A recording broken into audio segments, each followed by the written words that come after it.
Good afternoon and welcome to this week's Fredericksburg Standard-Radio Post news broadcast. We got a full staff here. This is the first time we've had 5 people on this, and it might actually be the last because 3 of them are leaving on Friday.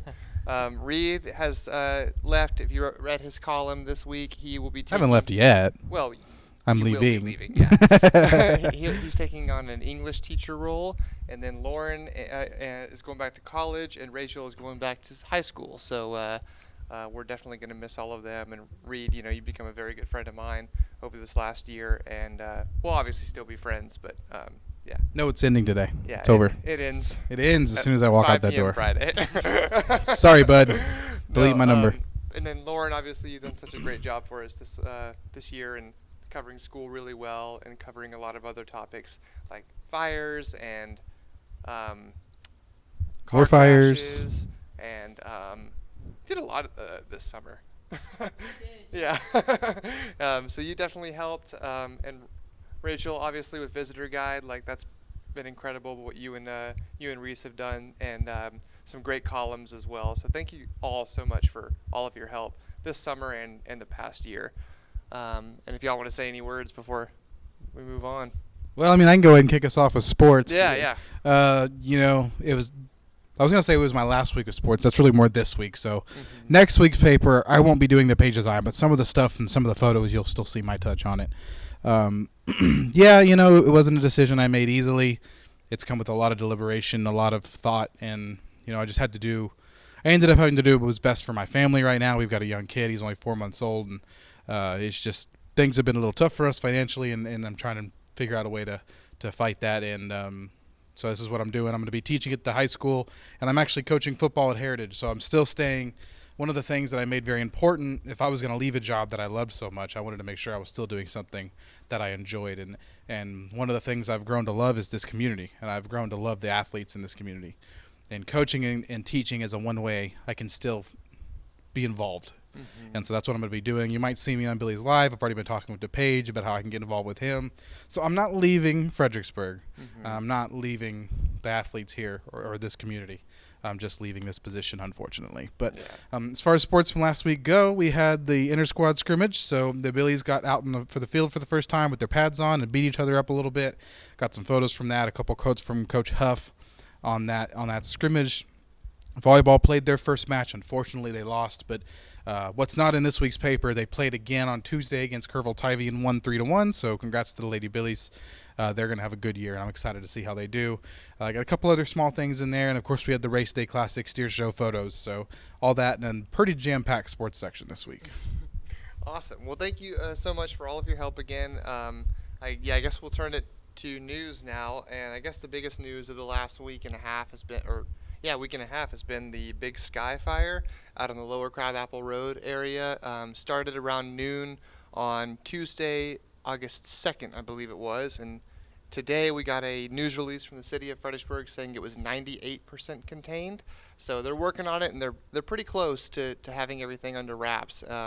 They had all the smoke and all of that kind of cleared out after the first day, and you didn't see that plume of smoke, all the way to Kerrville like you did that Tuesday. But they're definitely working hard. There's been crews out there from not only Fredericksburg and Gillespie County, but all throughout the state of Texas. The Texas Forest Service has been out there. There's been some national crews out there, so there's been a lot of work going on.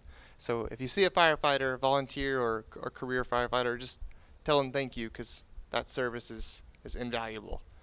Next, I wanted to talk about the elections administrator, Anissa Herrera. She is resigning, and you had a pretty big scoop on that. Do you want to tell us a little bit about that?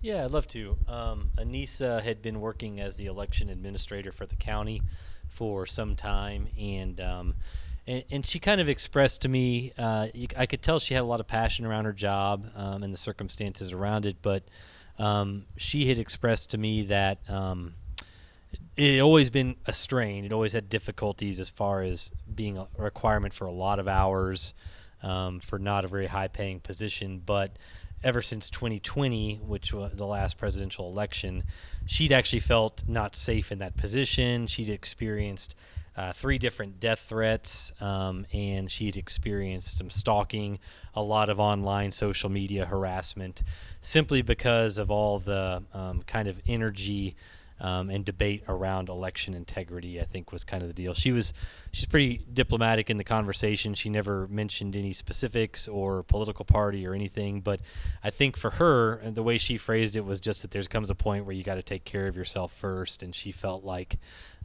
she needed to be in a better position for herself. And so that was kind of a big story. We were glad to talk to her and cover that, because a lot of folks think, Gillespie County, kind of a small town where things don't get dangerous. So we thought that was good information for our community to be aware of, you know. Yeah. And it's a real shame, because I've worked with Anissa Herrera. This has been my first year really covering elections. I mean, I've kind of covered them before, but I've gotten to work with her on results more often this year, and she's very helpful. She's very nice. She's very organized, and so I don't. It's kind of a shame of how this has happened. And Anissa, obviously, we wish you well here at the newspaper. The next thing I wanted to talk about is school safety. Lauren, you had a pretty big kind of enterprise story on that in this last week's paper. You want to talk a little bit? So I talked to Fredericksburg ISD, Harper ISD, Ambleside, and Heritage, I believe. Mm-hmm. And they are all taking safety very seriously. They have in the past, but this year, because of the unfortunate events at Uvalde, they're really starting to kick things up. So Joe Gonzalez at Gillespie County High School, he said he's working on a lot of safety in the district, and he said that they're implementing new locks and safety. So no business is a big thing they mentioned. So they're not letting anybody in who doesn't have a badge, who's gone through the office, who's had checks to see why they're really there. Harper, they are implementing a clear bag policy, which I thought was interesting. Bonnie Stewart, the superintendent there, she said that she know that it's not ideal to do something like that, but she said it was definitely a step to take for the safety for staff and students. What else? I think everyone else is just kind of fences, better cameras, badges for students and staff. I think that's kind of really all. They're just kind of ramping it up and taking things a little bit more seriously, which is, good to hear. You want to know that your students are safe and protected, so I think that's a good thing to hear. And a week ahead of the school getting underway for a lot of the public schools, I think that was a really good roundup to have, just so everyone can feel safe and feel that their district is doing something. So good job on that. Yeah, definitely. Want to also talk about Visitor Guide. You guys put a lot of effort into into Visitor Guide. So you and Reese, and I've read a lot of y'all's stories so far. I've seen some photos, and y'all did some great work. Do you want to tell our readers a little bit about what's coming up? Yeah, sure. We did the Visitor's Guide. If you haven't seen that around, it's just kind of gives you a brief synopsis of what's going to be happening around town for visitors to look at, so that they can kind of get an idea of where they want to go and things that they want to do. Reese and I kind of split that up evenly and worked together and wrote some really good content. And so, you can pick one of those up at the Visitor Center when they come out in September. Yep. And so, that's pretty much it. Yeah. Yeah, I mean, and like I said, I've read a lot of those stories so far, and they've been very well written.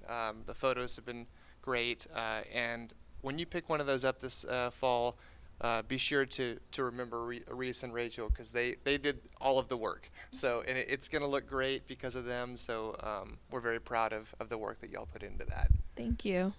Also, I wanted to talk to you a little bit. You had a really good column about teachers, and about how you both of your parents were teachers, and how obviously we've had some issues with teacher shortages. Do you want to tell us a little bit about the column? Yeah, for sure. I just kind of talked about my experience and my parents' experience with some of the struggles that teachers face, and kind of the reasons why we're having shortages. And so you can look for that in this week's paper. It's page C6, I believe.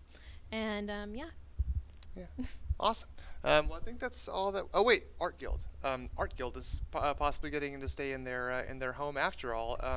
Brooke had written a story back in February about them potentially having to leave due to their lease being up and possibly not being renewed. But it's looking like maybe they'll stay. Can you tell us a little bit about that? Yeah, it looks real positive. A lot of our readers and viewers may know some of this because a petition had gone around town that apparently got over 300 signatures. So there's a lot of community support for the Art Guild. That was something that our city manager, Clinton Bailey, didn't ask for from them, but it definitely made an impression on him that there was that much community support for the guild.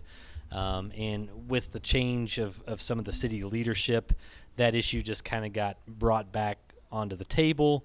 They looked at it, and the impression I got from Clinton Bailey was that without question they felt like it was a worthy sacrifice for the city to let the Art Guild continue using this little building that's city property. Yeah. They do have an office shortage, and that was why the issue had come up in the first place, but they're going to make things work. They feel like it's important for the guild to remain there.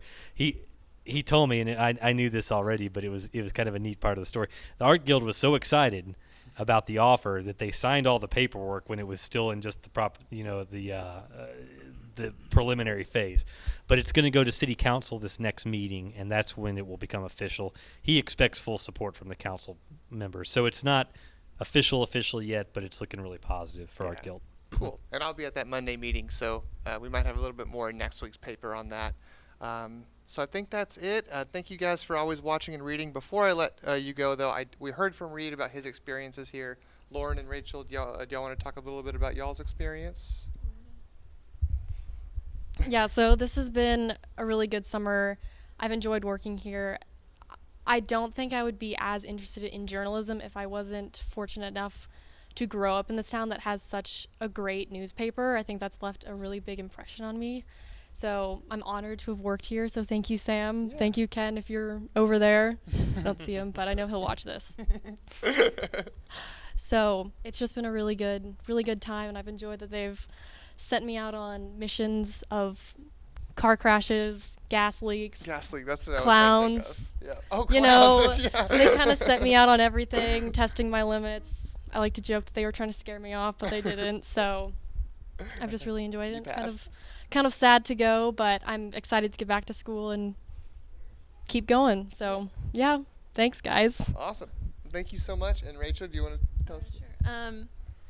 So I'll be a senior this year, and this is my second summer interning here, and it's a lot of fun. Everyone here is really positive, and it's just a really good environment, and I feel like I learn so much every day from everyone here, and I'm so very grateful for this opportunity. And yeah. So. And all the high school kids out there, look for the campus comment, because she is the editor of the comment. Yes. So look for that content as well. All right, we'll wrap this up. Anyways, I'm Sam Sutton, joined by Brent Burgess, Reed Graff, Lauren Guzy, and Rachel Griffin. Rachel King. Thank you all so much.